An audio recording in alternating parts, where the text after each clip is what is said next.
सबको जय मसीह की। आज हम वचन में आपको सुनाएंगे कि लोग जो है परमेश्वर के साथ वाद विवाद करते हैं और परमेश्वर पर बहुत बार दोष लगाते हैं कि परमेश्वर हमारी नहीं सुनता। वो क्या है, अधर्मियों की बातों को सुनता है और अधर्मियों को ही सब कुछ देता है। तो ये हम वचन में आपको सुना रहे हैं कि वचन हमें क्या सिखाता है। मनुष्य परमेश्वर के आगे क्या क्या प्रश्न करता है, लेकिन परमेश्वर उनका जवाब हमें किस तरह से देता है।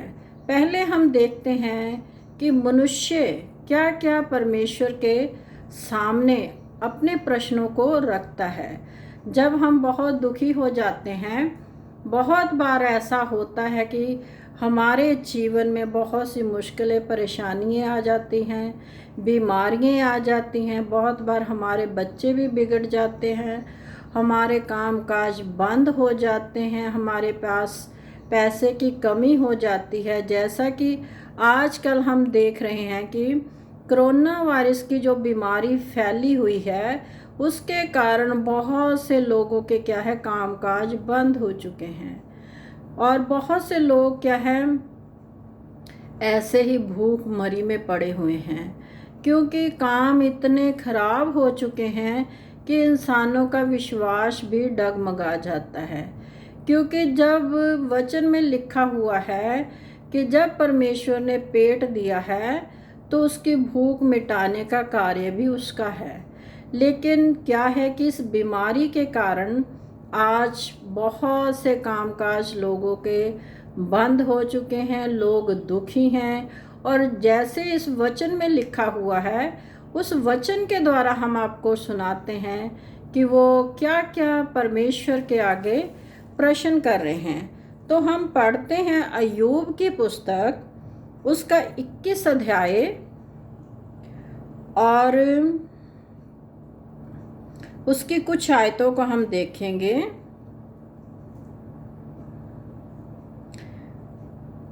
लिखा, क्या कारण है कि दुष्ट लोग जीवित रहते हैं, वरन बूढ़े भी हो जाते और उनका धन बढ़ता जाता है। उनकी संतान उनके संग और उनके बाल बच्चे उनकी आंखों के सामने बने रहते हैं। उनके घर में भय रहित कुशल रहता है और परमेश्वर की छड़ी उन पर नहीं पड़ती। वे अपने बाल बच्चों लड़कों को झुंड के झुंड बाहर जाने देते हैं और उनके बच्चे नाचते हैं। तो भी वे परमेश्वर से कहते हैं, हमसे दूर हो, तेरी गति जानने की हमको इच्छा नहीं रहती। सर्वशक्तिमान क्या है कि हम उसकी सेवा करें। यदि हम उससे विनती भी करें तो हमें क्या लाभ होगा। देखो, क्या उनका कुशल उनके हाथ में नहीं रहता। दुष्ट लोगों का विचार मुझसे दूर रहे। तो यहाँ पर वचन में हम पढ़ सकते हैं कि लिखा हुआ है कि जो दुष्ट लोग होते हैं, जो पापी लोग होते हैं, जो अपनी कमाई नीच तरह से कमाते हैं किसी भी तरह से, तो उनके जीवन कैसा रहता है। वचन में आपने सुना कि उनके बच्चे हिष्ट पुष्ट रहते हैं, उनके घर में धन संपत्ति रहती है, कुशल उनके घर में व्यय रहित रहता है। कहने का भाव है कि दुष्टों के घर पे बहुत सी बरकतें आशीषें रहती है। जे अय्यूब प्रश्न कर रहा है परमेश्वर से। जब आप अय्यूब के बारे में हम आपको थोड़ा सा बताते हैं कि वो ये प्रश्न क्यों कर रहा है परमेश्वर यहोवा से, क्योंकि अय्यूब परमेश्वर का एक भक्त था, जिसकी गवाही परमेश्वर ने खुद दी थी कि अय्यूब के जैसा मनुष्य इस धरती पर नहीं है। वो बहुत धनी था, उसके 7 बेटे थे और 3 बेटियां थी, 10 बच्चे थे उसके पास। बहुत सी भेड़ बकरियाँ थी। बहुत, कहने का भाव है कि बहुत अमीर आदमी था। अमीर होने के साथ वो क्या है, धर्मी भी था। वो परमेश्वर की राह पे चलता था, इसलिए परमेश्वर ने उसे ये सब कुछ दिया हुआ था। तो ऐसे ही परमेश्वर की सभा लगी हुई थी और वहाँ पर शैतान भी आ गया। और परमेश्वर शैतान से कह रहा कि धरती पर तूने मेरे भक्त अय्यूब को देखा है। तो वो शैतान परमेश्वर से ये कह रहा है कि तूने तो उसे बहुत सा धन दौलत दे रखा है, बेटे बेटियां दे रखी हैं, तूने उसके चारों तरफ अपने सुरक्षा का बाड़ा बांध रखा है, इसलिए वो तेरा भक्त है, इसलिए वो तेरे गुणगान गा रहा है। अगर थोड़ा सा तू अपना हाथ उस पर से उठा ले तो वो तेरे मुंह पर तेरी निंदा करेगा। ये वचन में लिखा हुआ है। और आप पढ़ते हैं वचन में कि शैतान ने सबसे पहले, परमेश्वर ने कहा, शैतान को मौका दे दिया। बहुत बार ऐसा होता है कि कुछ विपत्तियाँ जो होती हैं परमेश्वर की ओर से आती हैं और कुछ विपत्तियाँ क्या है, शैतान की ओर से आती हैं हमारे जीवन में।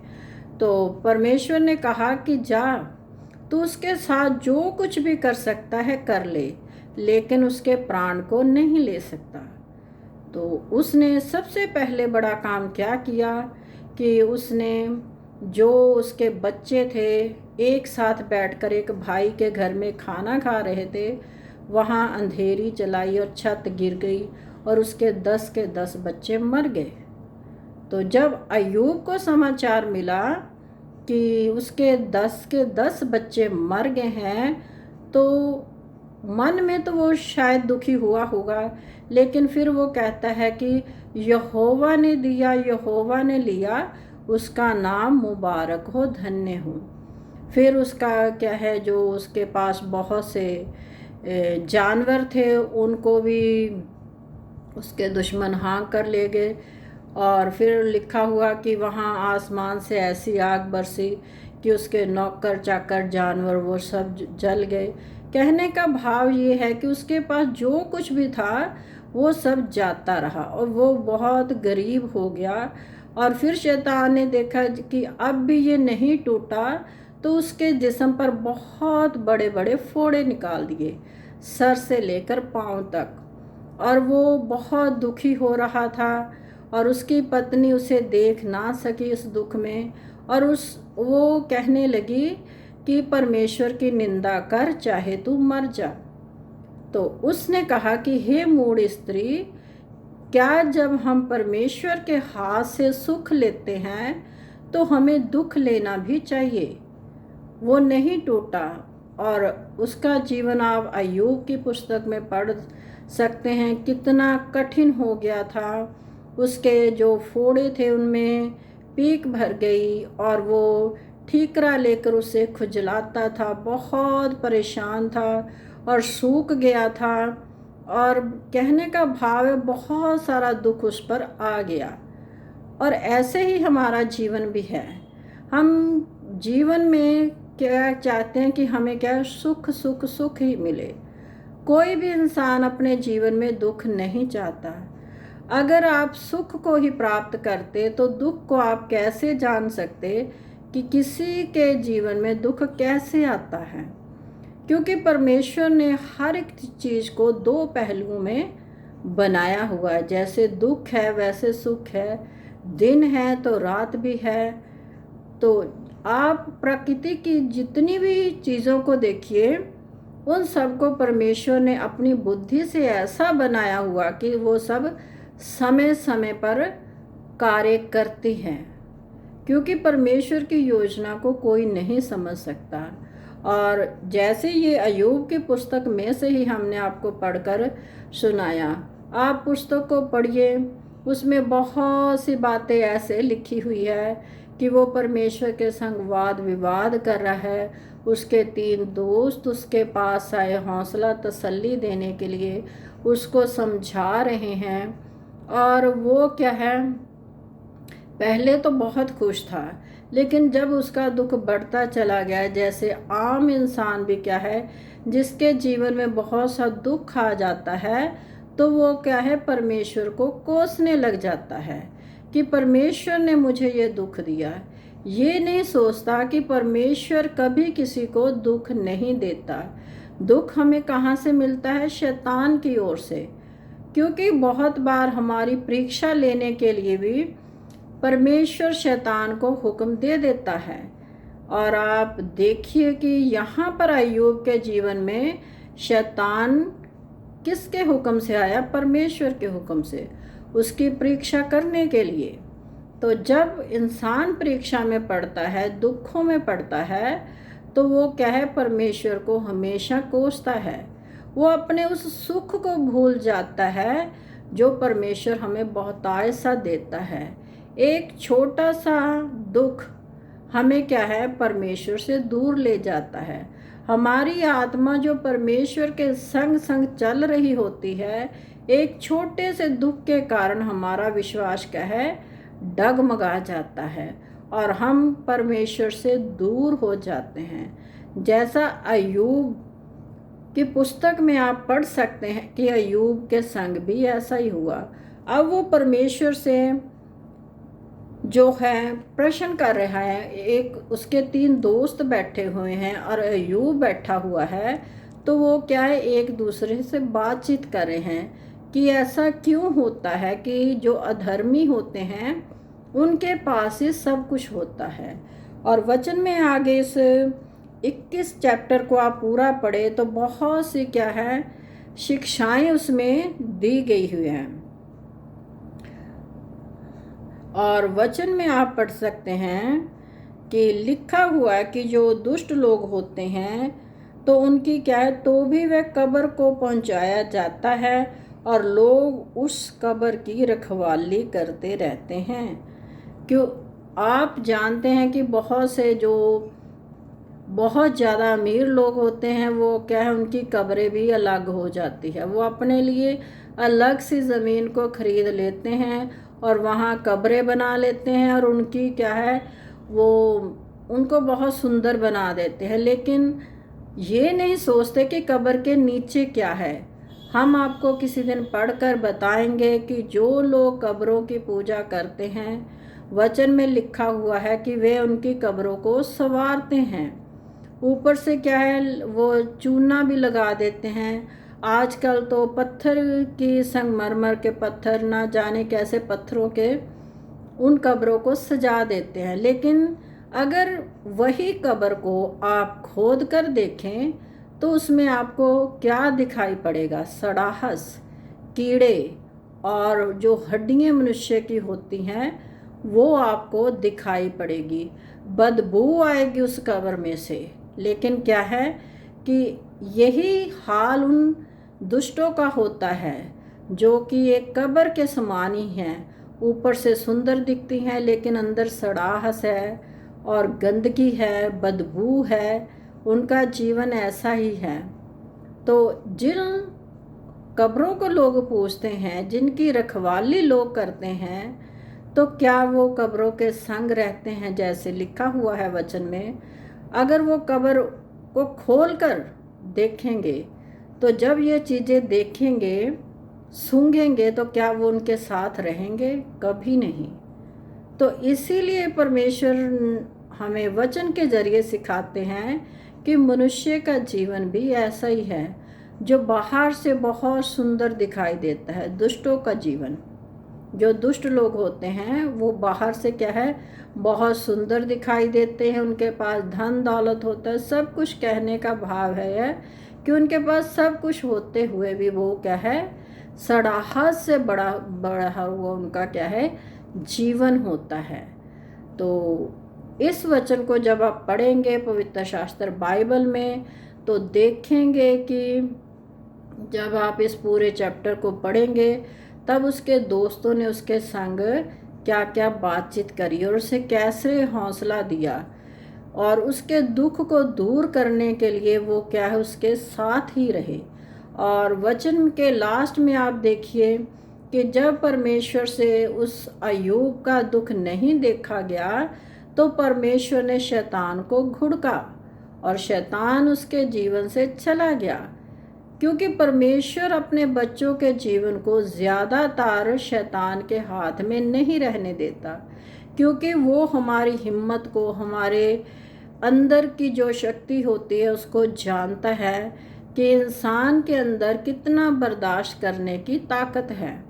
और वचन में हम पढ़ते हैं कि लिखा हुआ है कि वो हमारे सहने से ज़्यादा हमें दुख नहीं देता, क्योंकि हर एक इंसान के जीवन के बारे में परमेश्वर जानता है।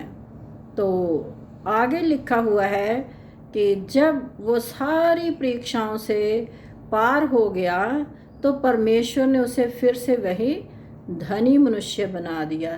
फिर से उसके 10 बेटे बेटियां उत्पन्न हो गए और बहुत से धन का फिर से वो मालिक बन गया। जितना धन उसके पास था उससे दुगना चौगुना परमेश्वर ने उसे दे दिया, क्योंकि वचन में लिखा हुआ कि उसके मुख से कोई ऐसी बात नहीं निकली जिससे परमेश्वर रुष्ट हो जाता। बेशक उसने परमेश्वर के साथ वाद विवाद किया अपने दोस्तों के साथ मिलकर, लेकिन वो परमेश्वर के विरोध में कुछ नहीं बोला। उसने यही कहा कि परमेश्वर ने दिया, परमेश्वर ने लिया, उसका नाम मुबारक हो। तो हमें ये वचन यही शिक्षा देता है कि हमने भी दूसरों के अच्छे जीवन को देखकर अपने जीवन को यूं ही परेशानी में नहीं डालना। आप ये मत सोचिए कि मेरे पास ये नहीं है, वो नहीं है, मेरे दुश्मन के पास या मेरे पड़ोसी के पास बहुत कुछ है और मैं इन चीज़ों से क्या है परे हूँ, मुझे परमेश्वर नहीं देता। तो आप अपने मन में एक विश्वास रखें कि जैसे दुनियावी माँ बाप अपने बच्चों की हर एक मनोकामना इच्छा को पूरा करने के लिए तैयार रहते हैं, चाहे उनके पास हो या ना हो, तब भी वो क्या है अपने बच्चों के लिए कोई ना कोई इंतज़ाम करते हैं। लेकिन परमेश्वर हमारे लिए सब कुछ पूरा करता है। वचन में लिखा हुआ है कि यहोवा मेरे लिए सब कुछ पूरा करेगा, क्योंकि जब हम परमेश्वर के संग चलेंगे तब। अगर हम परमेश्वर के ऊपर हर समय बुड़बुड़ाते ही रहेंगे, परमेश्वर को कोसते ही रहेंगे, तो हम उससे फल की इच्छा कैसे रख सकते हैं।